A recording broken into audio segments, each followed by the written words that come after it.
Hi, Ismail. Great to have you back. Great to be here as usual. Absolutely. Good to see you.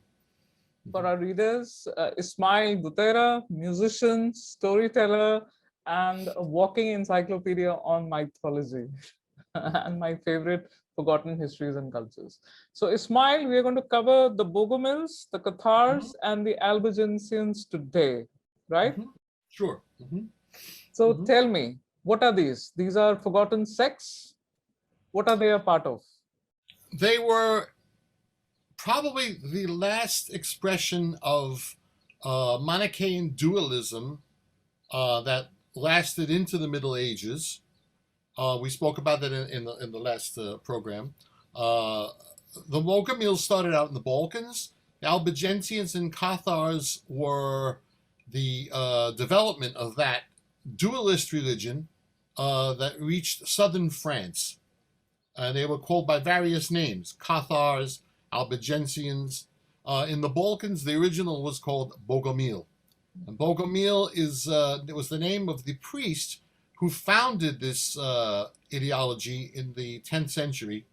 And we don't know his name, but he was just known as Father Bogomil or Tata Bogomila. This is from the Slavic language. What is in the region, the geographic region known as Macedonia, which is they were speaking a dialect of Bulgarian there. And so in that language in Bulgarian and South Slavic, Bogomila, God's dearest or God's beloved. Bogo is God. Mila means my beloved.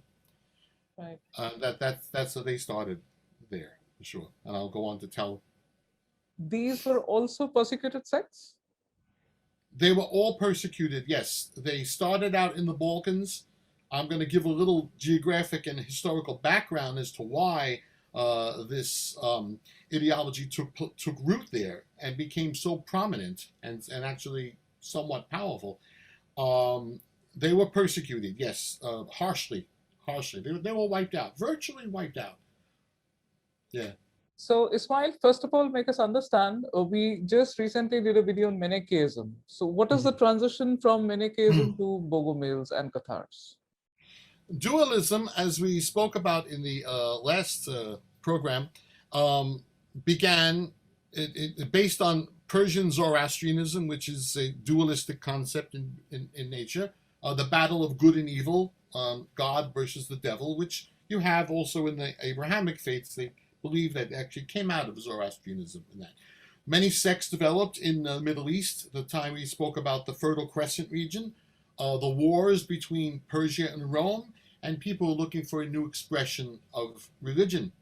And Manichaeism came about, was one of the Gnostic, there were these groups called the Gnostics, and they were looking at the creation of the world, the cosmology, and the explanation in a little bit of a different way than what was standard in Judaism and then later Christianity and later Islam. That God was not the king of the world, but he was one king who was in battle with the devil, with evil, light and dark, represented by light and dark, thus good and evil. So Manichaeism developed. It was persecuted, as we spoke about.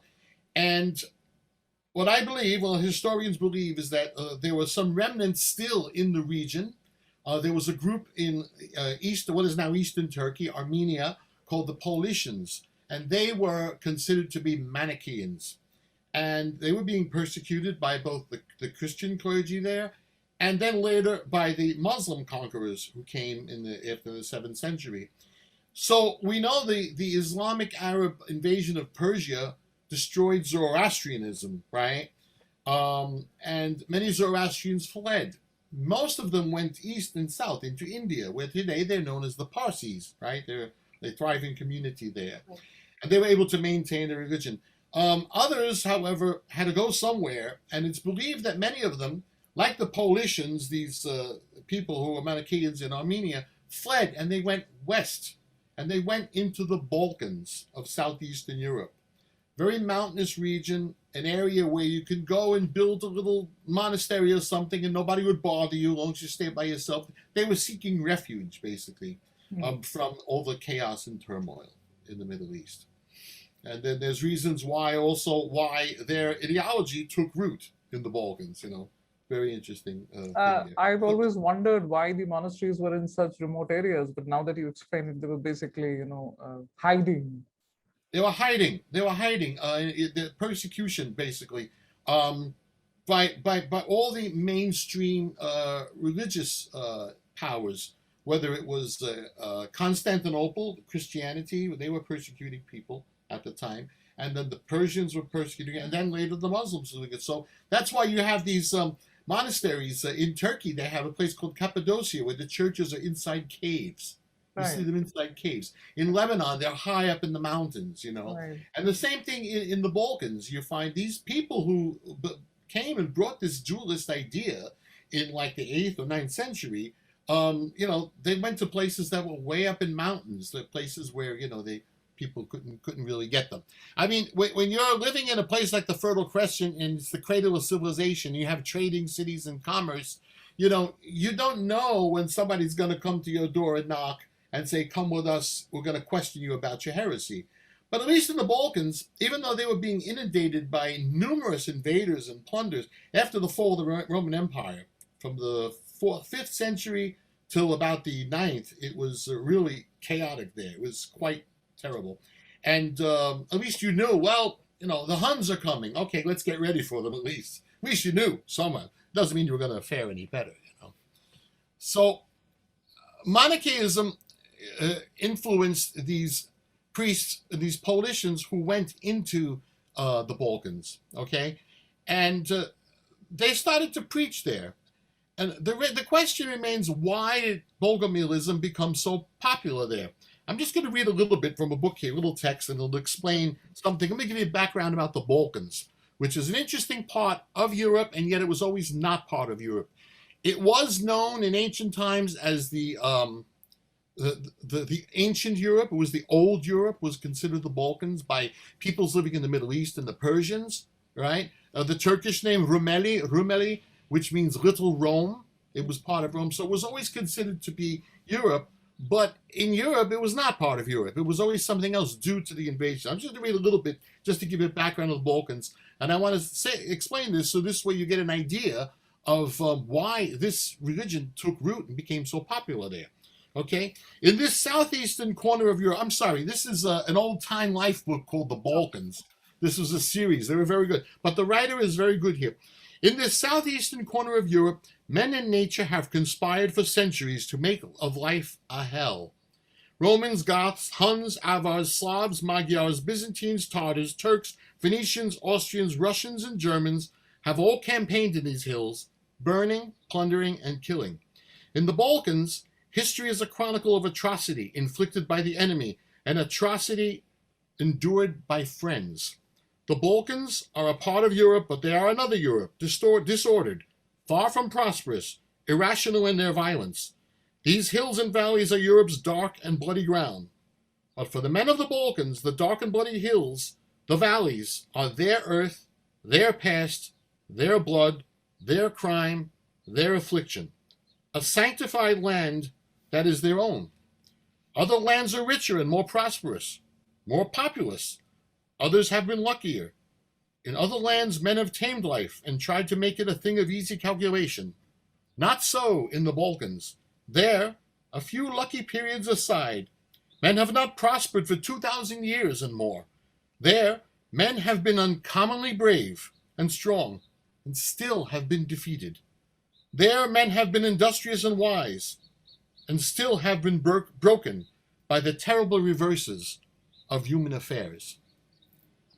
The Balkans, he goes on to say that the Balkans are an example, a symbol of the opposite of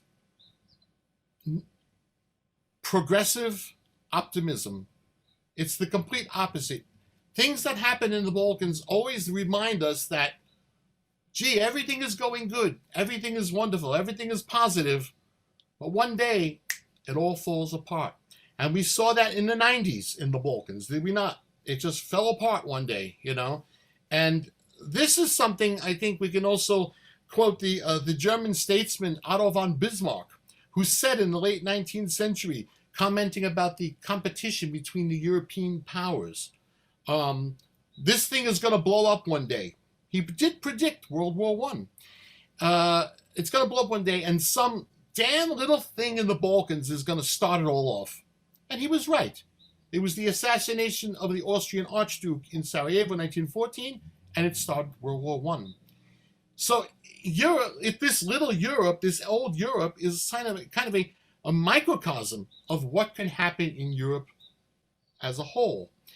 And I think that's why the European nations and the NATO nations were all a little concerned in the 90s when things started falling apart in the former Yugoslavia, because they knew from the past that little things can become big things.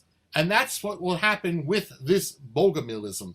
This is what happened, and I'll go on to tell you that in a second, whatever you want to. What is the biggest difference between the Bogomils, the Cathars, and the Albigensians? The Bogomils, having started in the Balkans, and just remember what I just read from the Time Life book here, the editor. The dualism found a root. It found a place in the hearts and lives and minds of these people who were being inundated in the Dark Ages, if you call it that, by these invasions. They were being ripped apart by allegiance to church. There was Rome in the west and Byzantium, Constantinople in the east. And some of the lands, they were being conquered by each other and by other. What religion do I? Am I Orthodox? Am I Catholic? Am I what? So the Bogomilism was a very Balkan-centered thing. The Albigensians and the Cathars, this was after they sent. I'll tell about that in a while. But this is what they were called when this religion actually reached southern France, and they became really fully organized and totally defiant. So there's not much of a difference. They have different names and terms that they apply to them, and might have a few different practices. But basically, Bogomilism is based on, and Catharism was based on the fact that there's God of light and the God of darkness. Good and evil are in constant battle. We are the manifestation of that. And they do have the concept of free will. I can decide whether I can, appease my dark side or appease my light side. The body is created by the dark side. Mm-hmm. God didn't create matter. He creates light. He creates the soul. And there's the conflict going on. We're a combination of the two. That's what the Bogomils believed. And it's very easy to see that if you study Balkan history, especially of that age from the 5th century to the 9th, 10th century, you can see how people became frustrated. They were being attacked by all these invaders, all these different tribes that were coming through and plundering and burning. The fall of the Roman Empire, the chaos that ensued. And then you had Christianity, which was two churches, Rome and Constantinople, vying with each other for the souls of these people, and of course for their taxes as well. And one professor, he was of Serbian background, and he had talked to me about this one time. I spoke with him. He was very smart, and he says, in the Balkans we had a saying for this time, but people didn't know whether to cross themselves from left to right or right to left, because the two churches, Catholics go from this way, the Orthodox people go from that way. So a visitor to the Balkans in the 10th century would see people, and they were doing this, these people talk with their right hand. And the reason is because they had to decide, what am I supposed to do? If I do this, I'm a heretic. If I do this tomorrow, this was very confusing. And we all should remember also that in the Balkans, the line of demarcation between the Roman West and the Greek Orthodox East ran through the western part of the Balkans, which is today Bosnia, Albania, and also the geographic region we call Macedonia, which at the time, this area became Slavicized, and so they were speaking a Macedonian, a dialect of Bulgarian, it was basically. And so just keep that in mind, because the results of what happens later is also interesting. Why with there? People were clearly frustrated with this, and so they developed this religion. And he preached, and it started to spread. It was also very adaptable. Like the Manichaeans in the Middle East, there were the elect, known as the Perfectae, which is the Latin word. Mm-hmm. They were the ones that dedicated themselves to prayer, vegetarianism, celibacy. the common people didn't have to do that, or they could do it on certain days of the week. They were associates, but the perfecti were the ones that really renounced the world because everything is of matter. Therefore, it's of the devil. Meat. They were vegetarians. They didn't eat meat. Sex. They would not procreate because why would you want to bring another life into this world? You're only helping the devil. You're not helping God. You see? We want to return to the light. We need to be freed from this prison. And that's what they looked at death as, when the soul rises and becomes one again with its source. Freed from this prison which was created by who they called Satanel, who was the devil. You see? Ismail, this is very Buddhist. What period are we talking about? The Bogomils, the Cathars? Because Buddhism also says the same thing. Right? Yeah. Well, the Cathars, we're going to talk about them in a few minutes because that's what they became known after they went into southern France. So right now, we're talking about the root, the basics of it, which is the Bogomil, the God's dearest. Father Bogomil lived. There's reports of him, and he was already branded a heretic in Constantinople. Lived around the mid 10th century, so 950, 960, something like that. So around 950, 960, 970, he started preaching at that time. So by the year 1000 AD, there was already quite a few people who were following him and going like this to the other churches. We don't need you anymore. We have our own thing. And remember something else too. If there was ever danger of persecution, and there was, it started the Byzantines started sending in forces and regiments to undermine these people and oppress them, and also execute a few of them. But to get out of that, they could just say, "Well, I'm a Christian. What? Well, Orthodox? Okay, right to left, no problem." And then deny it on their own. So they became these kind of crypto dualists, if you will. It was very flexible for them to do that. It was a way for these downtrodden people who had a pessimistic view of life to actually say, well, this is a religion I can believe in. It's me. It's all about me. It's my personal experience. And they adopted that. And they can lie just to maintain what they want. I can go to church, stand there, and it's okay, fine. And then when I go home, I, do what I want. Some more interesting things about them. They did not accept the crucifix. They accepted Jesus. They did not accept the crucifixion. And the reason is because the body is of matter. So why should we worship the body of matter? As far as they were concerned, the Catholics and Orthodox Christians were worshiping a body of matter that was created by the devil. We're interested in that. We're interested in the soul that resides with the light. See? So they resented that. They resented baptism. They got rid of baptism. They got rid of a lot of things. A lot of the stories in the Old Testament, Moses saving his people, going through Egypt, taking them out of there, right? And then, God drowns the Egyptians. No, God can't drown the Egyptians. God is good. He is light. How can he do something like that? That was their view. You can see how this is very heretical in the 10th century, right? I'm getting a lot of Islamic vibes because this is what our stories are about. They believe in Jesus, but they don't believe in the crucifixion. Exactly. Yeah, exactly. And it's very possible because the Aryans lived in Arabia at the time when Muhammad was living in the 7th century, and they had an alternate view of Christ. They didn't believe that he was born divine, actually, although Islam kind of does. But they believe that he became divine. And Islam also questions the crucifixion because the Aryans questioned it too. So that may add to that too. One of the groups in the Middle East at the time, and again in that era of late antiquity. So this is what was going on in the Balkans at the time, and this spread like wildfire. It started out in Western Bulgaria, geographic Macedonia, and it spread all over the place. And it got up to Bosnia. Now, remember when I said before about the line of demarcation? Okay, keep in mind this because you're talking about Islam. That's going to be the last thing we're talking about here, how it got to the Balkans.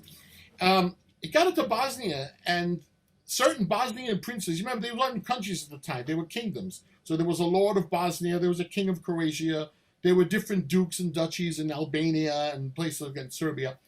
You had the rise of the Bulgarian kingdom and Serbia. They became powerful, and the Byzantines, of course, Eastern Rome.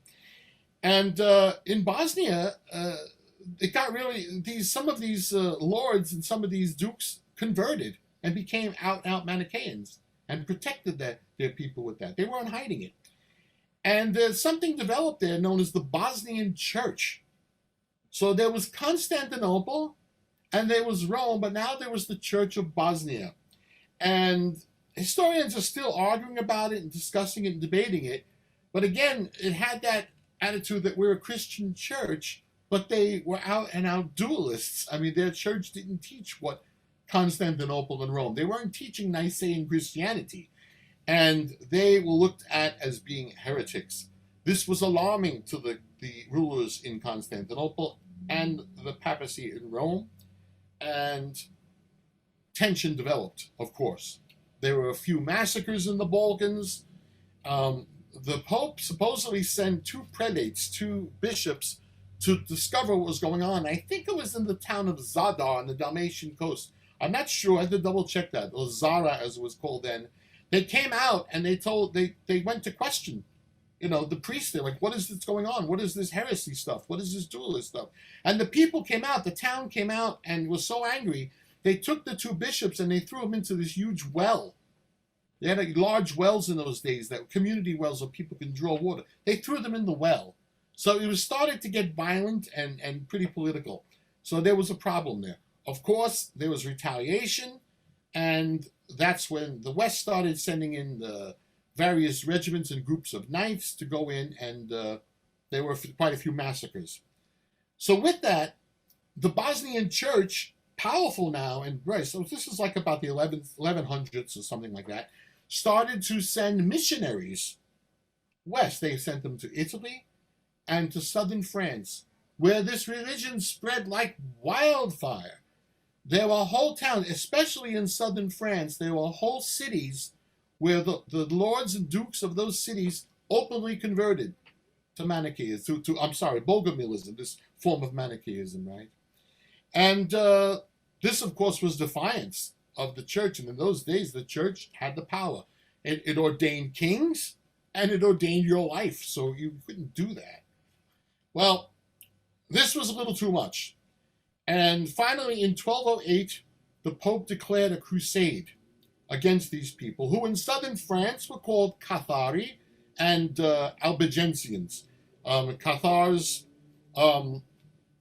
they got their name, like we have the word catharsis, it's overjoyed. And then Albigensians was named after the town of Albi in southern France. Although I often wonder how it got its name. It's kind of like the French Jean d'Albanie or Men of Albania or something, but that's just my own take on that, But it's very possible. But they were, these churches there were started, these religions were started by missionaries from the Balkans, from Bosnia. And in 1209, the Crusaders, who had already been in the Middle East and were actually failing now in the Kingdom of Jerusalem, so now the papacy had these military orders, and they had to do something with them, so they gave them the job of stamping out these heretics. And they sent them to southern France, and this was the Albigensian Crusade, as it was called. It's documented, there was edicts written for it, it's a fact. And they went, but they were resisted. These lords in these cities formed armies, and they themselves fought back. And they were able actually to defeat the Crusaders a few times. But because of funds and because of just sheer power and numbers and numerical strength, and it was preached as a crusade, and all these other European Christian states gave their support to this, like they did in the Crusades in the Middle East.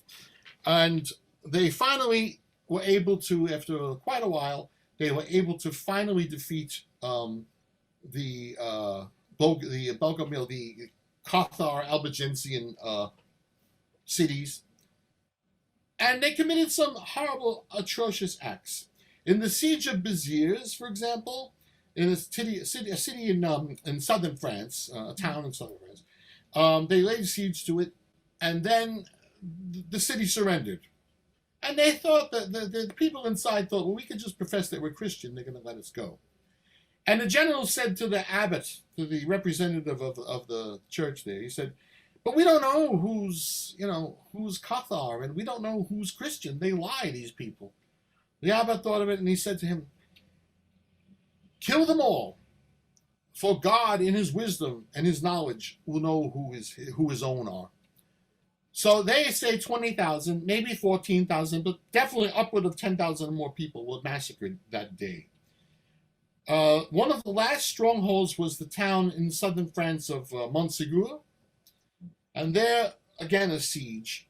And then finally they said, we need to convert these people back. Let's be a little more merciful. Let's offer them clemency. Let's offer them pardon if they're willing to accept Christ. So people came out, and they were let go. They were but about 200 plus people. These were the elect of the Cathars. These was the perfecte, the priests, and many of their associates who refused to leave their faith. And they were going to be burned at the stake. So a great pile of wood was set outside the town, and it was lit. And these 200-something people, so the legend goes, didn't have to wait for them to be caught and taught. They voluntarily went on the fire. And they said, you can burn my flesh. You can do what you want with it as an agent of the devil that you are, because the flesh belongs to you and to him. But you can never, never capture my soul. Free me. And they willingly went on there and actually allowed themselves to be burnt alive. The Church of Bosnia, the Bogomils back there used to say, they started saying that the Church of Rome and the Church of Constantinople were two horns of the devil. So the hatred goes back then, that they were not going to have anything to do with these. So many of them, many thousands, did prefer death to conversion. Over 1 million people were killed in that crusade. After that, the church started something known as the Inquisition. Yes. Which was because they didn't know who was following this dualism and who was the straight-ahead Christian. So if you came under suspicion, you were called in and you were questioned, and you could be tortured and forced to say this. And that was a pretty awful thing too. That went on to the 1400s, 1500s, even in Spain, where after the Reconquista of Spain by the Catholic princes and kings, people were questioned. Jews and Muslims as well as freethinkers, and even Christians themselves, devout Catholics who even expressed something any different from what the norm was the status quo was of the zeitgeist of the day, were questioned, tortured, and sometimes killed as well. That's how the Inquisition came about. It started with this heresy, these heresies, and these. It's like Ismail, I'm going to interrupt you here. First of all, what you talk about heresy, a lot of differences come about what heresy could be, because today heresy is something very different. But the period that you're talking about, there's a lot of conflicting definitions for heresy. So could you elaborate on that? And then I'll go to my second point. Yeah. Well, this dualism was considered a complete heresy because it was so antithetical to the Nicene Christian message. So it posed a threat to even though, you had two churches that disagreed with each other and really actually despised each other at the time. And yet, so there were two versions. One was a heretic to the other, but they kind of went back and said, well, at least they accept this. But this dualism was just too far out for them. It was an out and out revolt and rebellion against the powers that would be at the time, which were in those days. I mean, this was called the Age of Faith, right? The Middle Ages was the Age of Faith. You were defined by who you prayed to and how you prayed, how you made the sign of the cross. There's that thing again, talking with his right hand. That was important. So heresy in those days was if you went against the mainstream established religion, you were considered a heretic. And then, of course, there's many levels to that. If we look at it from a scholarly point of view, from an historical analysis point of view, there's many levels to heresy, right? I mean, Jesus was considered a heretic by the rabbis, right, of his time, and then Yeah. Certain followers and versions of Christianity and his teachings became considered heretical to the mainstream. So that's heresy. That's heresy. It's terrible. Today, it's very difficult for us living in our modern age, in the comfort of our homes, and we have all books, we all read and write, we have the internet now. Difficult to say, well, why would people feel like that? But in those days, in those times, it was important because the religion usually held the strings of education, finance, government. They were all tied to this divine right thing. And this is not just with monotheism or Abrahamism. This goes back to ancient Sumer, and if not earlier, in Egypt and the Aztecs. They all had that. The religion ruled, and you had to follow that. And you were dangerous if you proposed something different. So much for monarchies, one of the drawbacks of monarchies compared to modern democracy.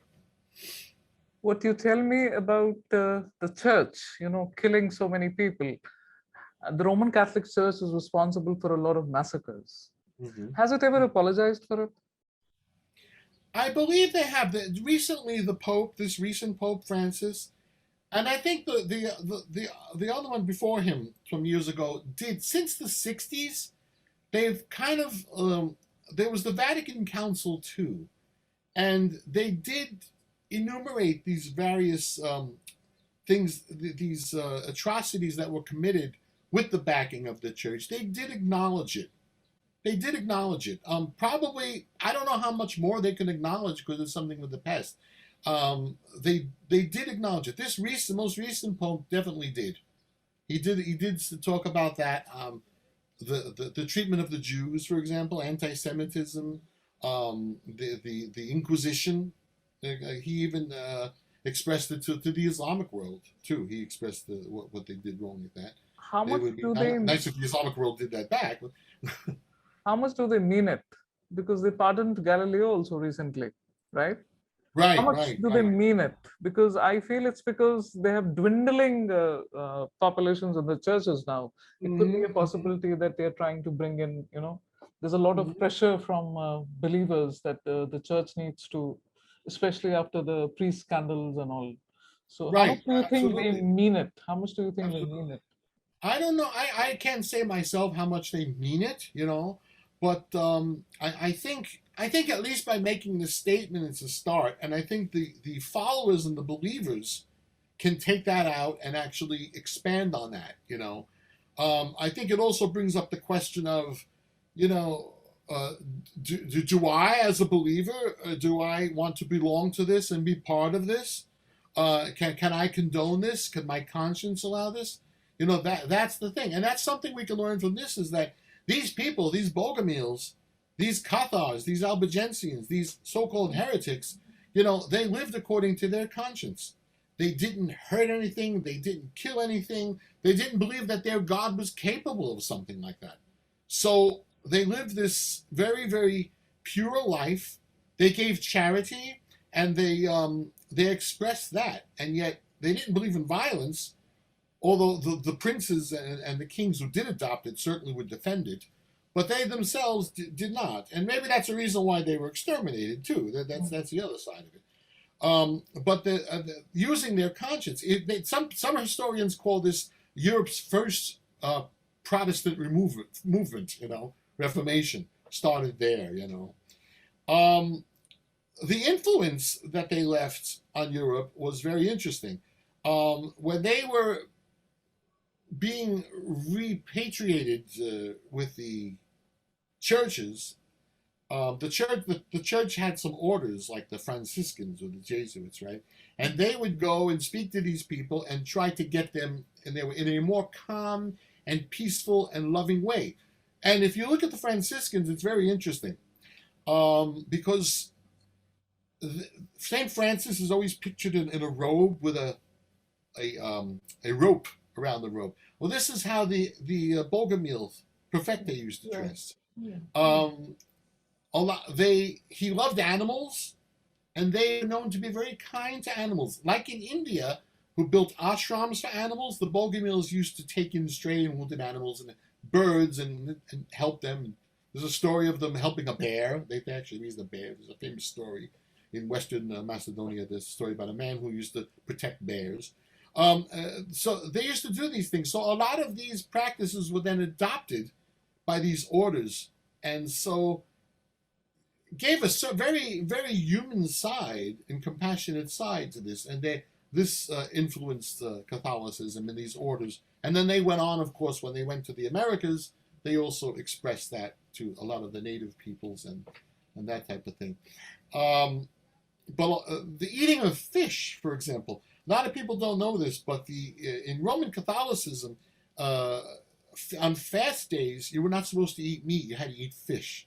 And even until about 50 years ago, Wednesdays and Fridays, they would not eat meat. And they got this from the Bogomils, the common people. The perfecte were vegetarians. But the common people, who had to eat whatever they could eat because they were hungry, right, would not make a point of not eating meat on Wednesday and Friday. And this came over into Catholicism and became a practice. So they influenced it very highly. There's no question about that. Yeah. Ismail, I've often wondered why it was called the Albigensian Crusade, because according to what we know of crusades is that you had to go and get back a territory, which is often referred to as Jerusalem. It went out of the Catholic domain. Mm-hmm. Why would they call what would you call it, an attack on its own people as a crusade? Because for whatever heresy was that, why was it a crusade on their own people?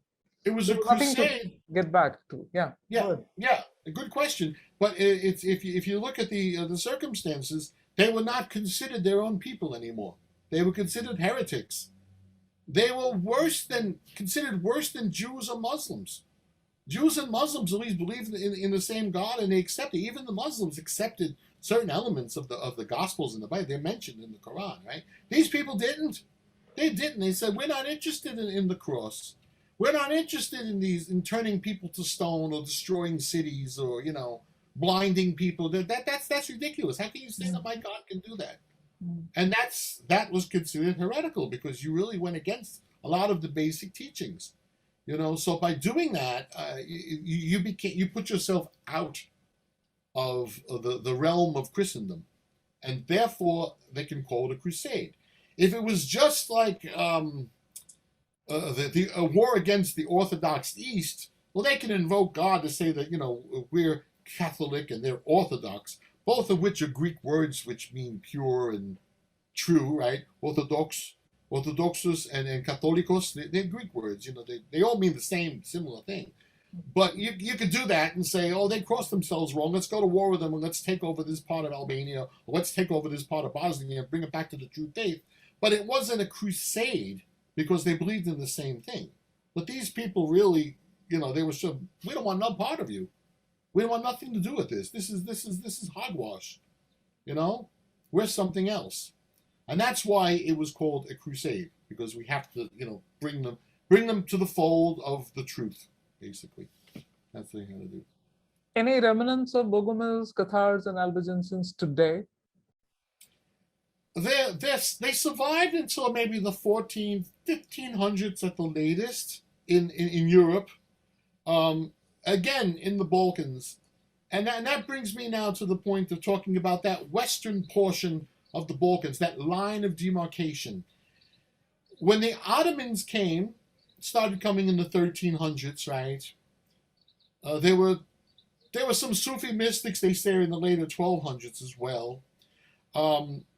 Again, these people now were persecuted, oppressed. They lived under warfare between Eastern Church, Western Church, Eastern kingdoms, Western kingdoms. They were being persecuted for their religious beliefs. They were being told you have to come back or die. And they did. They did go back to Christianity somewhat, But this line of demarcation I spoke of, I find it very interesting.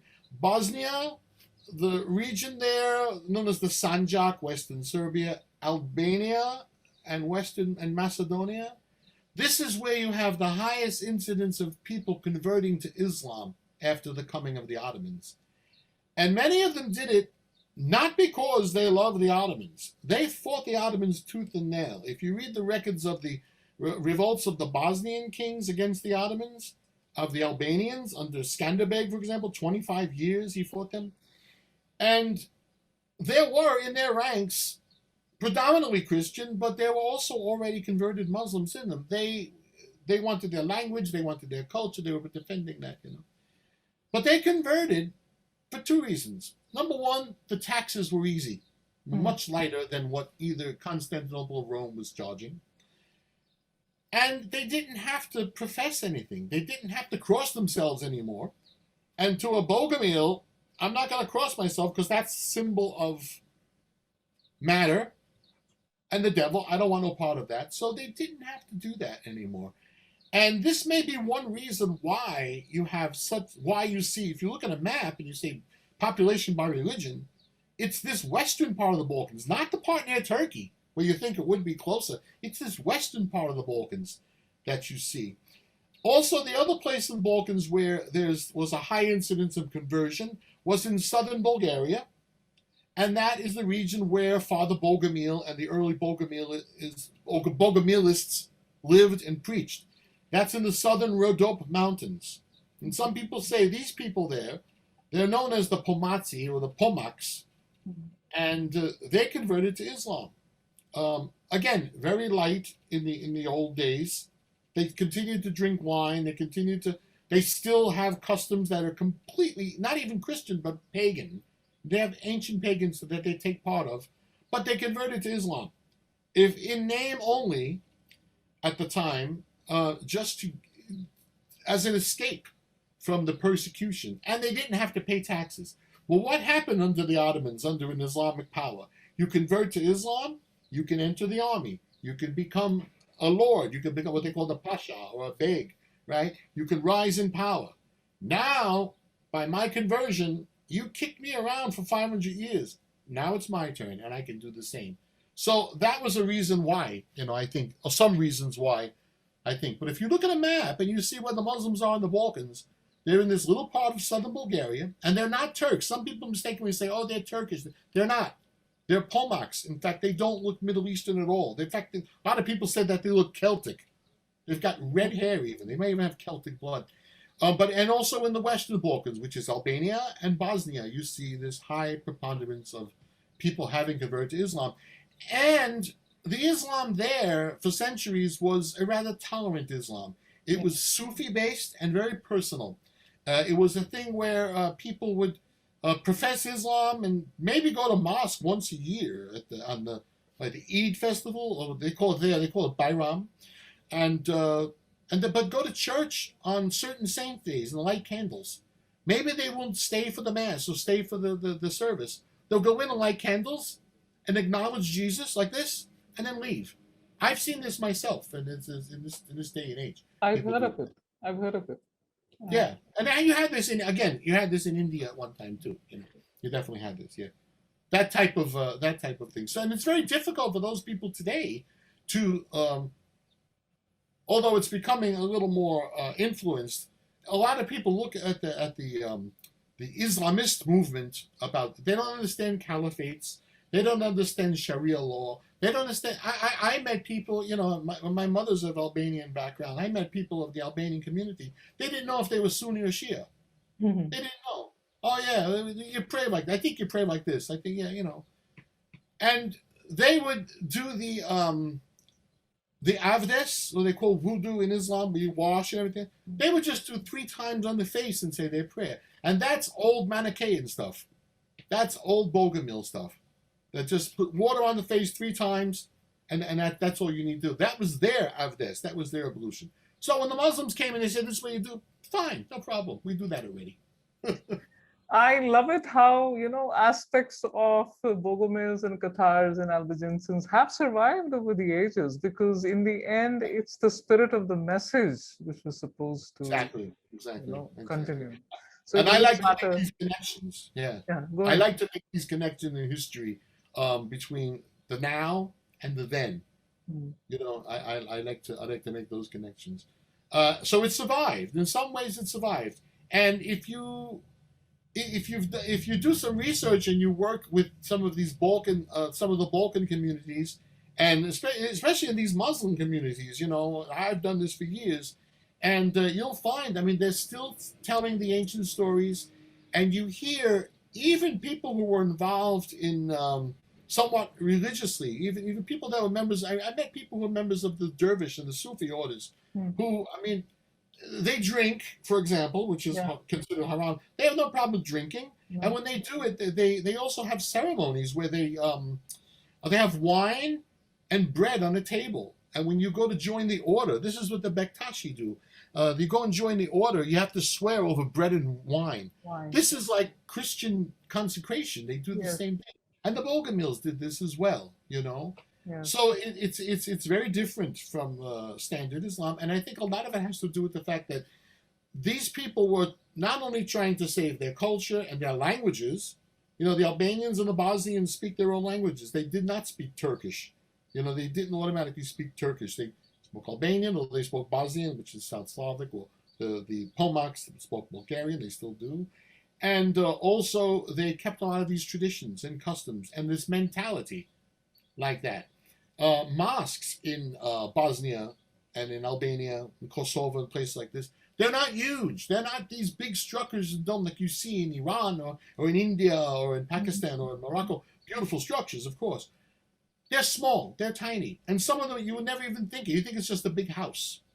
It might have a little tower on the side of it that's a minaret, but other than that, I mean, they're very small. They're very limited, and that's the way the Bogomils did. They got together. They used to get together in people's homes or something. They didn't build great structures. They didn't believe it because that was matter, and matter again.